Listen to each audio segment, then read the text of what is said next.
শেখ মুজিবুর রহমান ৭ই মার্চের ভাষণের সর্বশেষ বক্তব্য ওনার ছিল, এই দেশকে আমরা মুক্ত করে ছাড়বো ইনশাআল্লাহ। এই কথাটা আপনারা শোনেন নাই? শুনছেন? কিন্তু ইনশাআল্লাহ বাংলাদেশে কিভাবে ধর্ম নিরপেক্ষতাবাদ আসলে আমাদের সংবিধানে, সেই প্রশ্নটুকু আমরা রাখতে চাই।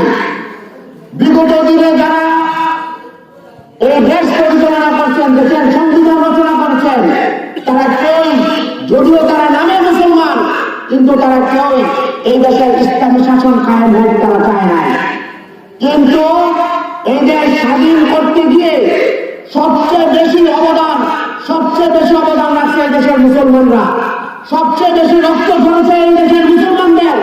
কিন্তু যারাই ক্ষমতা এসেছে তারা কখনো ইসলামী শাসন কায়েম করে নাই। আমাদের মুসলমানদের সাথে আমরা গাদ্দারি করছি।